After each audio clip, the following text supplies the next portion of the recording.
Welcome to the Behind the Girl Boss podcast, where every woman's journey takes center stage. Join us in this safe space as we explore the ins and outs of business, career, mental health, the music industry, and more. Whether you're a go-getter or a dream chaser, we've got stories for you. Follow us on Instagram and TikTok for an exclusive backstage pass. Get ready to be inspired, empowered, and entertained. Welcome to the ride. Hey everyone, what's up and welcome back to the podcast. So today we have another guest and we have Anna with us. So hi Anna. Hi, Amanda. How are you? I'm good. How are you? I'm good. I'm good.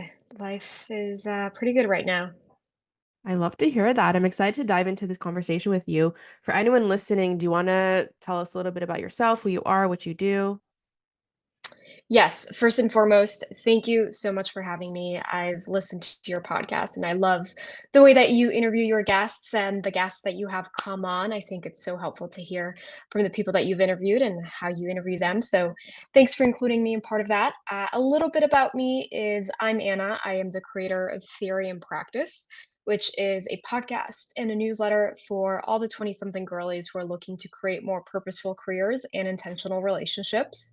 I'm building theory and practice publicly, which means that I like to show people on TikTok or on Instagram or even talk about it on my podcast what it's like to balance a 9 to 5 with a 5 to 9 in the hopes that it creates momentum to have the other girlies who are doing the same thing also build 5 to 9s or build whatever projects they have in mind. The purpose of it is really to help a younger version of me.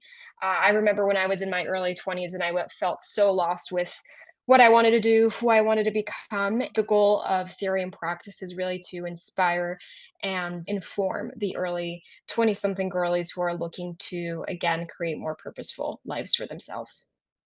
Yes, I'm excited to dive into that with you and talk more about being a 20-something-year-old. But before I do that, I like to do a little hot seat segment to kind of just break the ice and know little fun facts. So the first one is if you could have dinner with anyone, dead or alive, who would it be? I thought of 3 people, but specifically, the person I would love to talk about with the most is James Clear, just because I'm super into productivity and routines and time management, and I really, really love his take on atomic habits and how you build up to creating a habit by doing 1% every time a little bit more than the previous time. So, I would say James Clear. If I could have more than one person, I would have Brene Brown and President Obama too. Yes. All those people around the table with you, I feel like you'd have the most insane conversation ever. The most insane, I agree. Love that. The next one is what's one TV show, book, or podcast you recommend to everyone you meet? I would say podcast, theory and practice for any 20 something girlies listening Yes. out there. TV show, you know what? I don't really watch TV that much, but I do have a book for anyone who's looking to rethink the relationship with alcohol in their 20s. Drinking Games by Sarah Levy is a phenomenal memoir about Sarah, who redefined her relationship with alcohol and sobriety in her 20s. It's really relatable for anyone who finds themselves kind of feeling a little lost and a little, without purpose after graduating college and being thrown into a city and thrown into a job and thrown into atmospheres where there is heavy drinking involved. Really, really helpful to think about redefining a relationship, and it's beautifully written as well. So, Drinking Games by Sarah Levy. Awesome. I would definitely check that out. And then the last one is what's one thing you can't start your day without? Movement. I like to get out of bed and immediately move my body, whether that's a walk on the treadmill, a walk outside, some sort of workout class, or even a run. There is something that my body craves in the morning, like just getting out of bed. I like to move my body immediately because it wakes me up and it sets Yeah. me up for the day. So, movement in some way, shape, or form. Yeah. I love that. I definitely feel like I have to start incorporating that in my life because I have such a hard time waking up and like feeling awake that I think I just like if I start doing that, like even like a 5 minute walk, I feel like that would help me a lot. Totally. Sometimes I do that when I'm like, "Oh, you know what? I wanna work out in the evening and go to this workout class." In the mornings, I'll still wake up and move my body for 10 minutes, 20 minutes, 15 minutes. It doesn't have to be, like, a crazy long time, Yeah. just a set amount so that you can wake your body up and, like, set the tone for the day. Yeah, for sure. So talking about 20-something-year-olds and all that, in your view, Yeah. why do you think our 20s are such an essential time for shaping like the rest of our lives? Yeah. I mean, when you think about it, most of us have been in some sort of academic institution up until we are 21, 22, Yeah. 23, graduating college. So at that point, we're so conditioned to be following a very specific schedule of you graduate high school, then you go to college, or you graduate middle school and you go to high school. And so that's really easy for us to think about what comes next. But when we graduate college and we're 21, 22, 23, and thinking about the future, it's so ambiguous because there is no more structure that school provides. So, all that said, that means that we have so much autonomy to decide who we want to be, but also that comes with a lot of ambiguity. And in our 20s, we're really building who we want to become for the rest of our lives.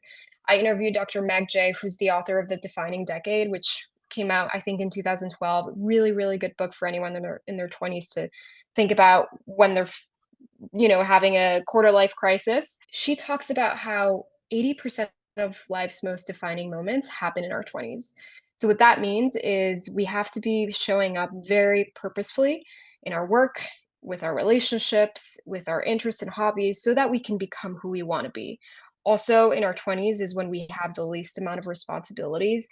We're not parents, where most of us are not homeowners, maybe most of us may not be in serious relationships. So we have so much time at our disposal, and time is our greatest asset. So we want to make sure we use it wisely.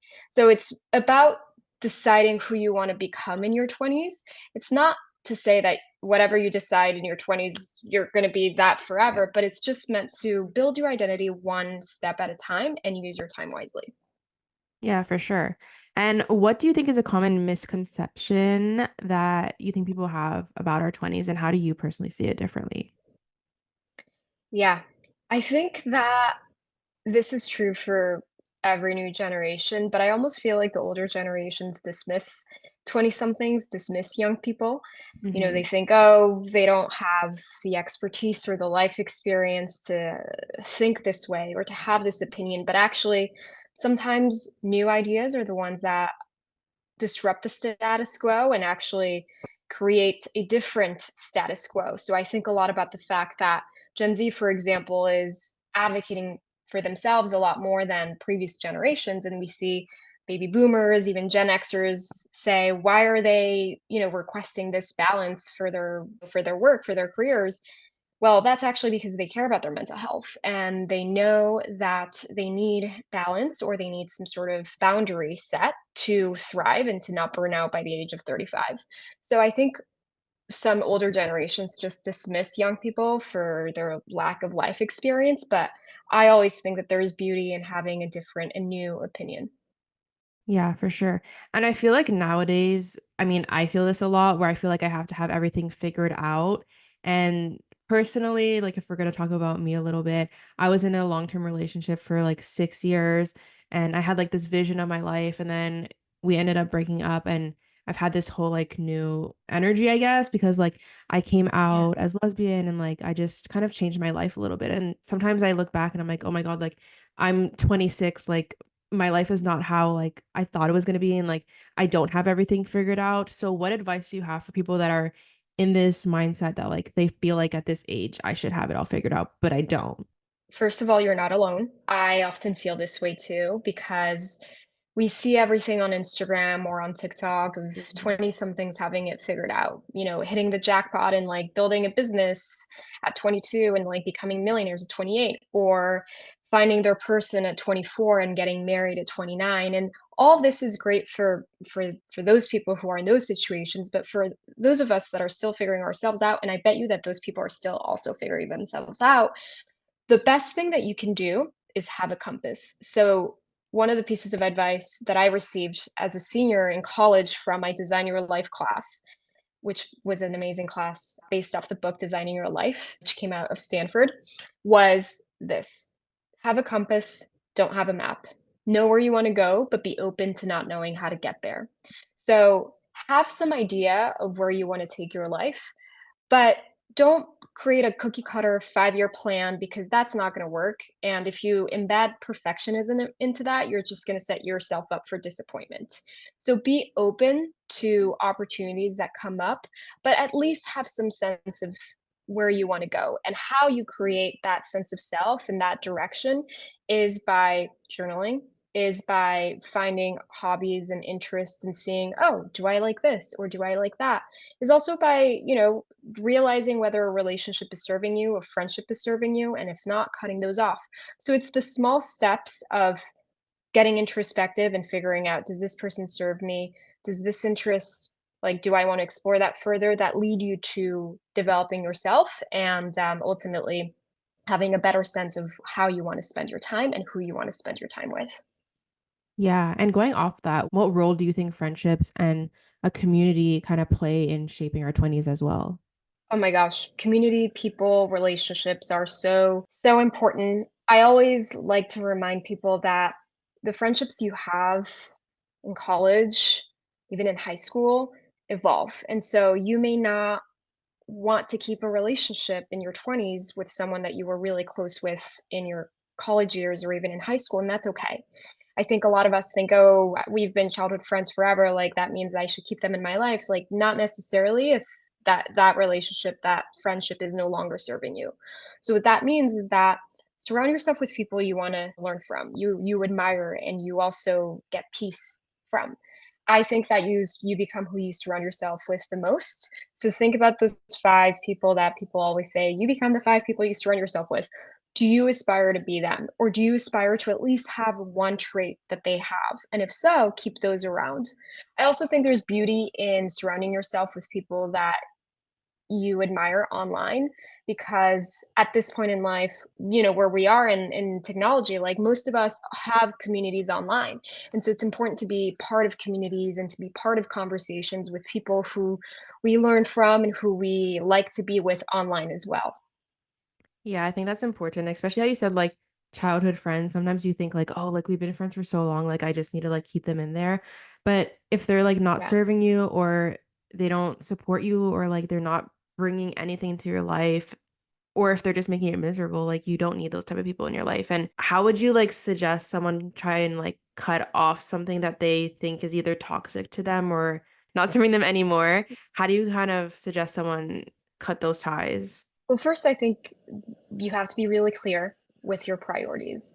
And once you have like clarity, this relationship, this person is no longer serving me, I would just incrementally take small steps to cut that person out. I wouldn't do it cold turkey. I think that could create even more, chaos, or that could create some issues with the person that you're trying to cut ties with.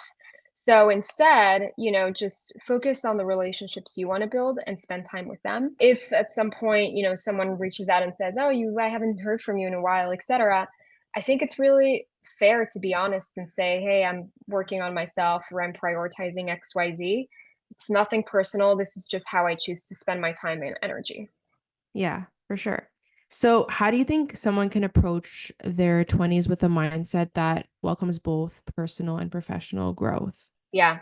I think this is such an important question because I'm still figuring out the answer to this, but balance is really important. At the same time, in your 20s, you want to build your life in a way that sets you up for balance in the future. And that means that sometimes in the short term, you may not have balance.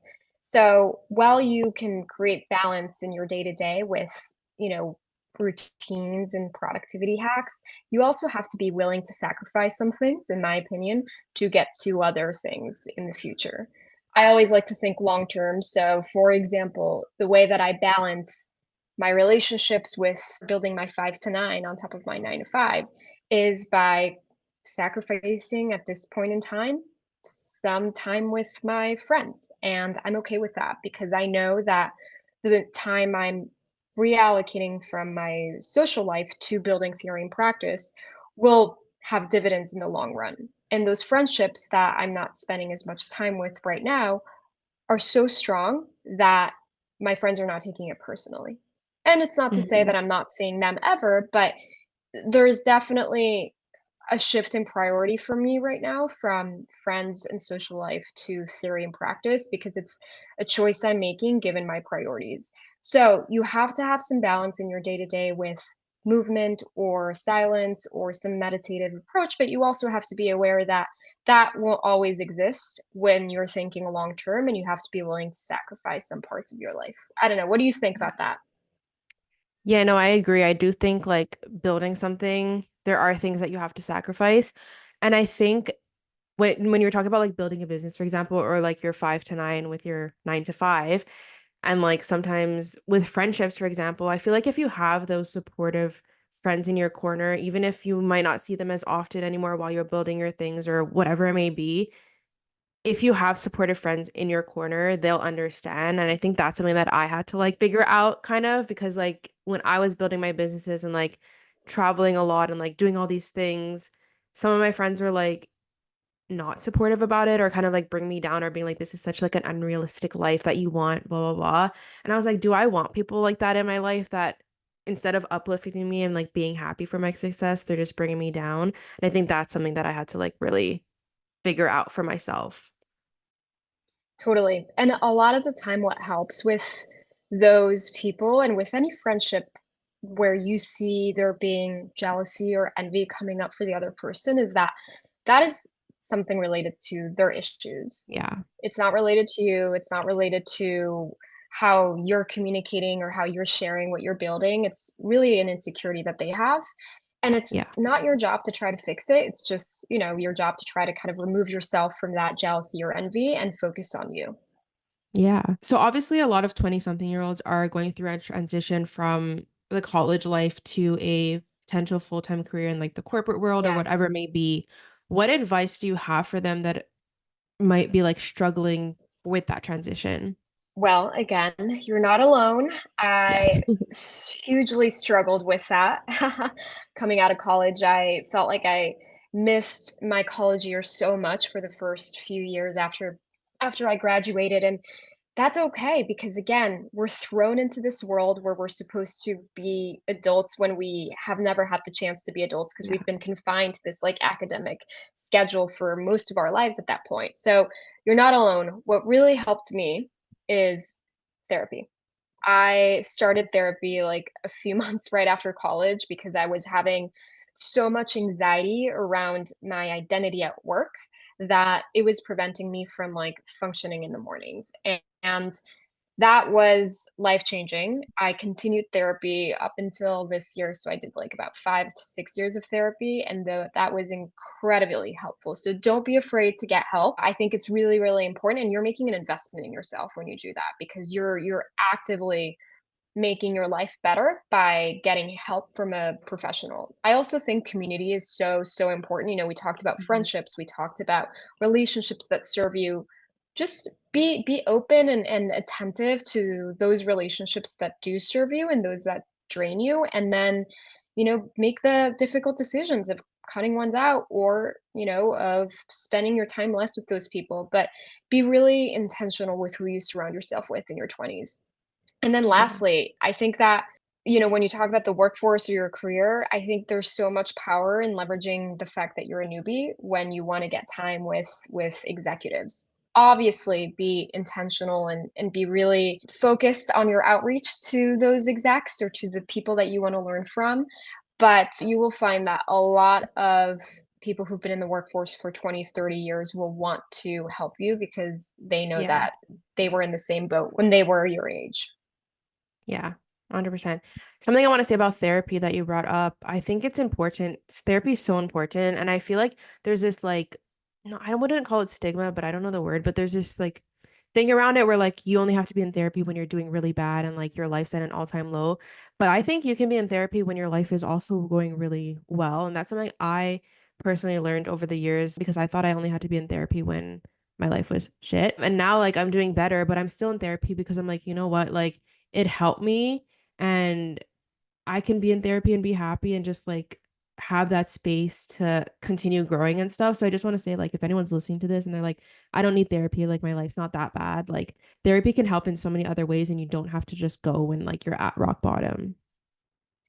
I 100% agree. I also think that A lot of people think, oh, therapy, that means like diving into my childhood, all of that. You Mhm. can set boundaries with your therapist if you Yes. don't want to get into that. So be open to the idea and be open to also the questions and the comments from your therapist. I actually interviewed my therapist on the podcast in a few episodes. I'll send you the link if people want to check it out. Yes. And she talks about the mindset to have going into therapy, the openness needed to open up, but also the understanding of, you know what, like I'm open to it. I'm also willing to set boundaries of what I want and not want to talk about. But I really think that no matter where you are in your life, whether you shit hit the fan and you need help or life is pretty good, you can always benefit from someone giving you a third party opinion. I also Yeah. think that I started going to therapy because my friends were probably a little over the fact of always like giving me advice or listening to my vents. I was like, Yeah. this isn't their job, you know? Like, I wanna actually, like, get vent to someone whose job it is to help me figure out all the overthinking going on in my head, and that's the job of the therapist, to help you make sense of everything going on in your thoughts. Yeah, 100%. And how do you think the rise of like the digital social media world kind of has put pressure on us? I know we spoke a little bit about like social media and seeing how like people's lives are perfect online and stuff, but how do you think that kind of puts pressure on us? I think most of us listening to this podcast grew up with social media. I Yeah. remember when I first got my Instagram and the comparisons that I began to make on my body compared to other bodies that I saw online, and to be honest, it's continues to be true, although I'm much more aware of that now, and so there's Mhm. this heavy component of comparison that naturally arises on social media. The tip I have for anyone who feels like they're comparing themselves to social media so much is, if you're on Instagram, you can create a feed just curated with your favorite accounts. So you literally just like click the accounts you want to mark as favorite, and then in your feed, you have an option to just see the posts of those that you've marked as favorite. And that has been like super helpful for me because I want to fill my feed with positivity, with Yeah. inspiration, with motivation. And so all the accounts that I've marked as favorite come up when I want to fill my head with those ideas versus like comparing myself to this person's travels or this person's body or this person's business. So highly recommend doing that if you're finding a little bit of a difficult time with, comparison. Yeah, I think comparison is so difficult and something that I'm Yeah. also aware that I do, but it's so hard to just stop doing it. And I don't think there's ever going to be a time where we just stop doing it ever. I think it's always going to be a part of us. I Yeah. think we just, like you said, have to learn how to cope with it. The other thing too is if you find yourself comparing your life to someone else's life, maybe shift that comparison to think about, "Oh, this person's life is this way. I could have that life." And shift it to a positive tone so that Mhm. instead of getting envy when seeing that life, you actually get inspired and you get motivated and you could say, "If they can have that, so can I." I think that's a concept called expanders. Expanding, I don't know if you've heard of the To Be Magnetic podcast or the platform. No. It's by Lacey Phillips. It's for anyone interested in manifesting. She has a really scientific approach to manifestation. And part of that approach is focused on what she calls expanders. So people who have attained what you want or are one step ahead of you. And when you find yourself comparing your life to them, instead of again getting envious, you actually get inspired by them because they're expanding you to see that what is happening for them is also possible for you. Yeah, I love that. I'm definitely going to check that out. Check it So, if out. we talk about like intentional relationships, whether they be romantic or platonic, what are some like small habits that you think Yeah. people can start taking to build those intentional relationships? Communication is major Yes. across a romantic relationship, a friendship, even with yourself, like being communicative with your body, with your mind, like asking yourself, like, what is my body feeling? What is going through in my head? Like, just being communicative with yourself is super Yeah. important.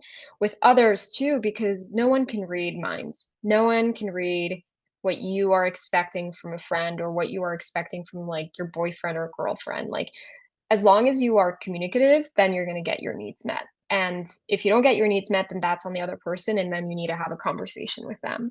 But if you are not communicating your needs or your wants or what's going on in your head, then it's not going to advance the relationship, and it's not going to be beneficial for one party or the other. I have found that there are really simple ways to bring conversation and communication about with people who are a little bit shy or like less willing to communicate, and that's through games. I don't know if you've heard of the game We're Not Really Strangers. Have you Yes. heard of that game? That's like a perfect game to play with friends or with your boyfriend or girlfriend or someone that you're dating and open up a conversation to learn more about them or to have them learn about you. There are also, like dating games that you can play that are all about like pulling cards and asking questions. Those are really great.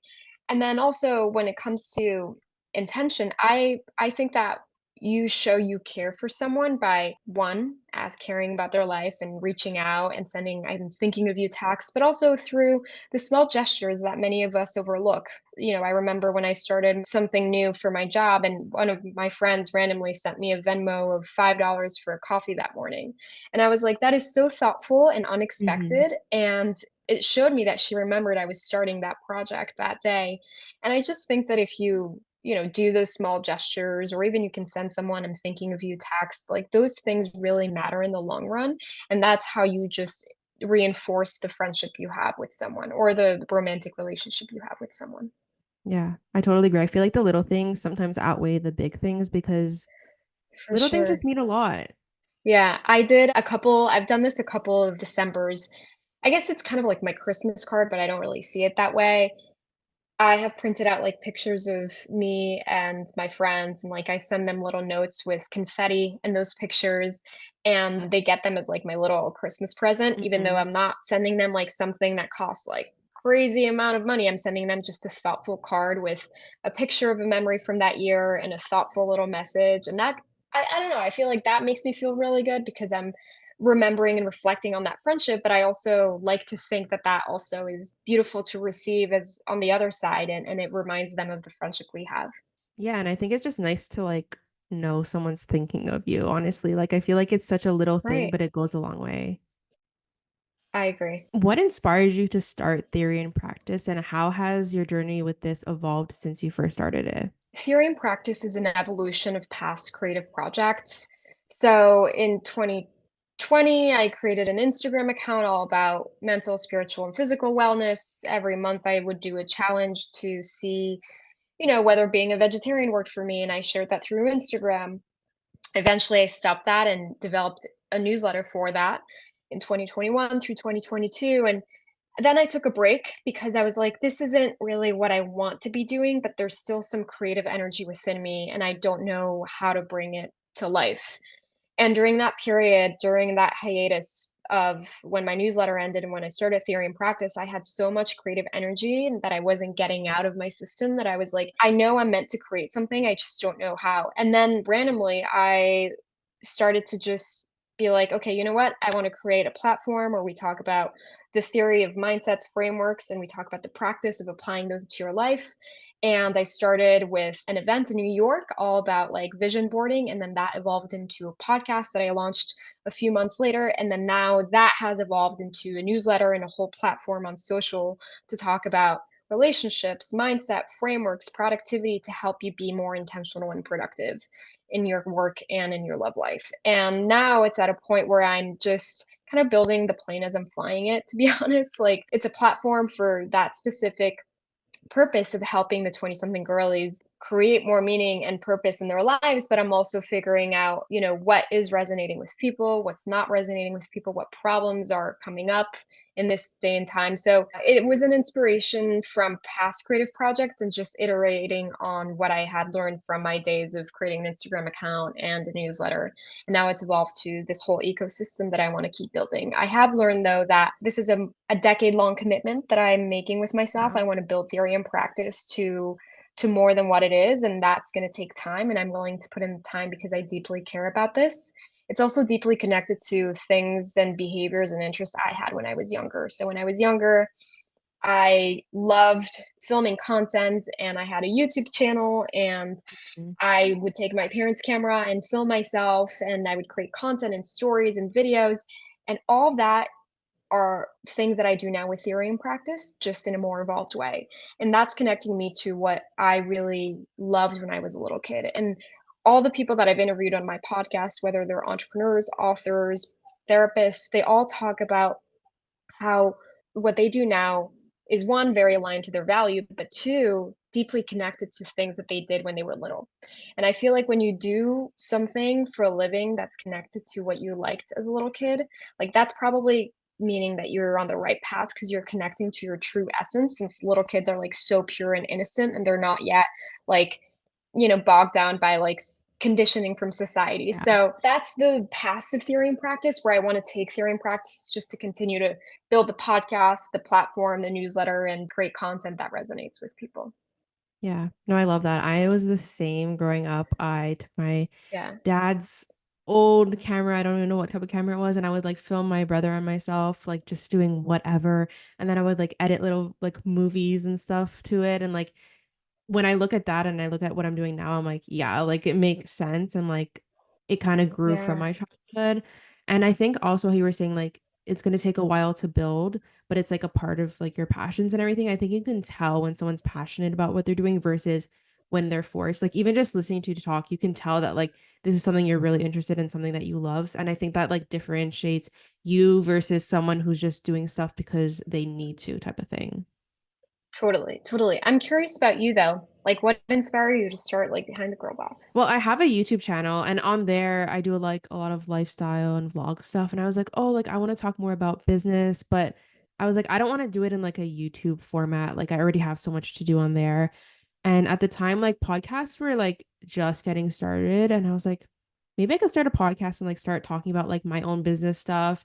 So I started with more solo episodes. And then I was like, oh, like I could talk to like so many other women doing so many different things than me and like have these conversations. And then that's when I transformed it into like more of like an interview style podcast. But yeah, it was really just me wanting to talk about business and then being like, I want to hear other people's stories because there's been so many people that I've had on that like one, I didn't even know that career path like existed.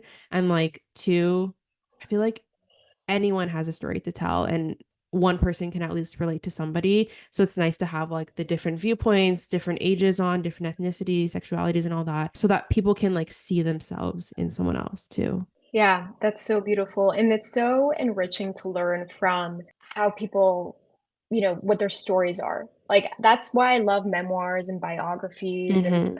and books and podcasts that talk about the trajectory of people's lives, because that's always so intriguing to me of how someone started from zero and ended up at this point, Yeah. or how someone is building something from zero.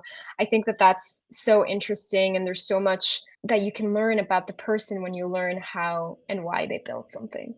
Yeah, 100%.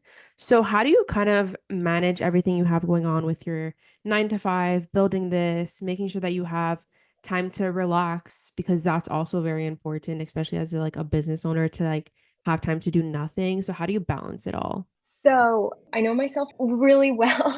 I like to think that I'm pretty self-aware with where I get my energy from and how I like to rest. Truthfully speaking, I'm someone who likes to do a lot of things. So Hmm. knowing that, I do my 9 to 5 and theory and practice, and I like to work out on a consistent basis.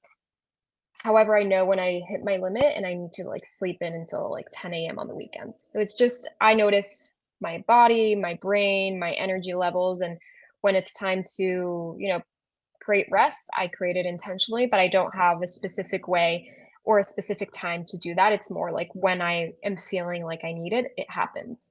When it comes to balancing all of what I'm doing right now, I would say I'm pretty good at organization and productivity and like time management. So it comes pretty easily to me.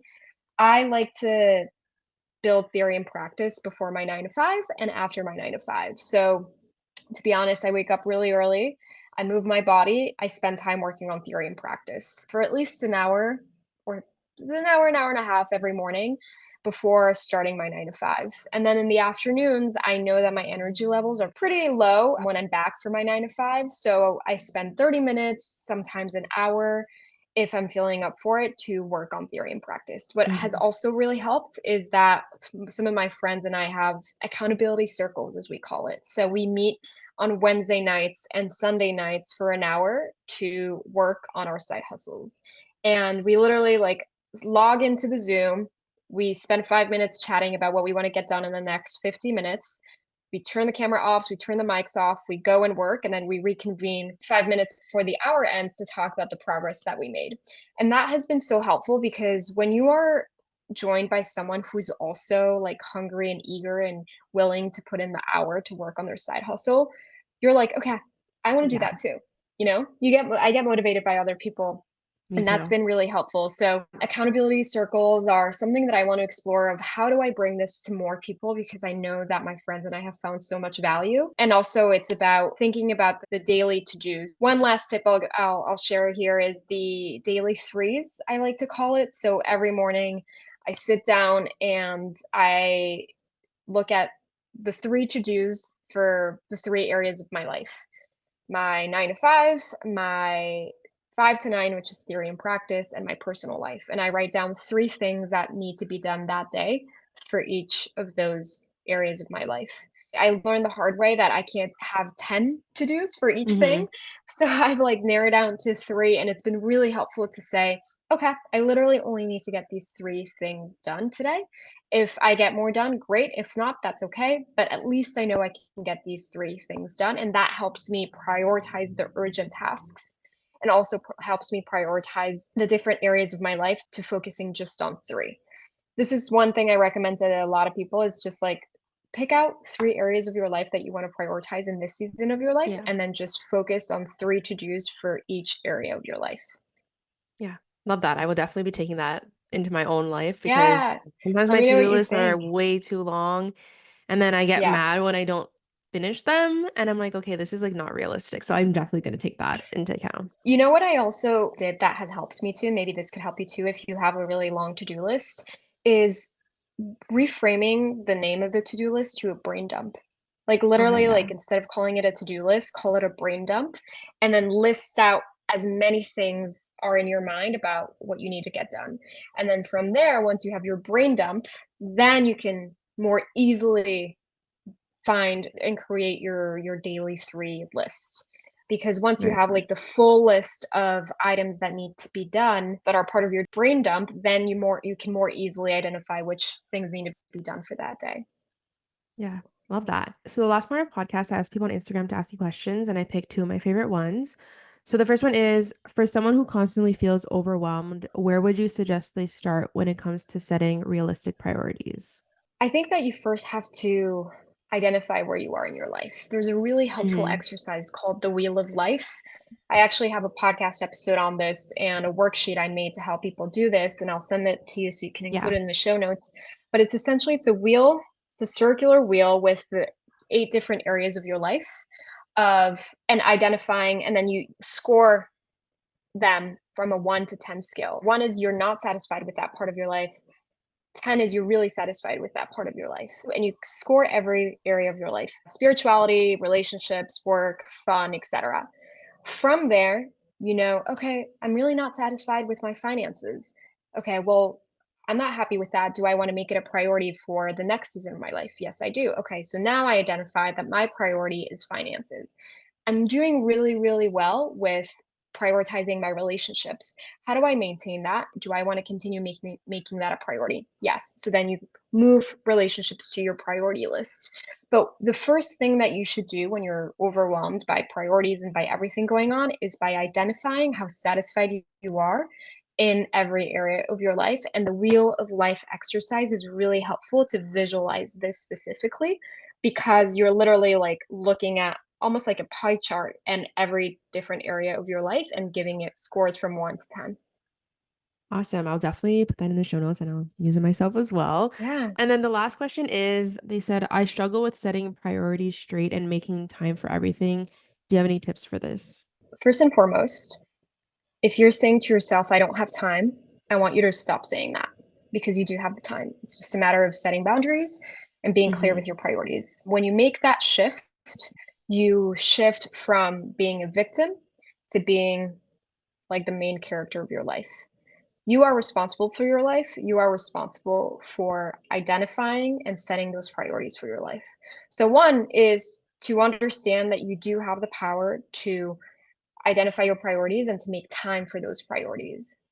Secondly, I think it's about doing brain dumps and then identifying the specific tasks that need to be done for the day. So just as we talked about is literally just do a brain dump. You don't have to categorize anything. You just write down everything that's in your head on paper so that it doesn't live in your head anymore and you don't feel as overwhelmed. From there, you look at that long to-do list and then you pick out the 3 things that you want to get done for the day. If 3 is overwhelming, pick 1 and then slowly build your way up to 3. But I wanna really emphasize the idea of brain dumps because there is no need to be, like, perfect when it comes to a brain Yeah. dump. It's purely an exercise to get everything out of your head onto paper and then help you identify how you wanna spend your time by priority. Yeah. Awesome. Love that. That's all I had for you today. So thank you so much again for coming on and sharing all this. I love the conversation. Before you leave, do you want to shout out any of your socials, where people can find you, where they can listen to your podcast? Yes. So thank you so much for having me. It's been such a wonderful conversation.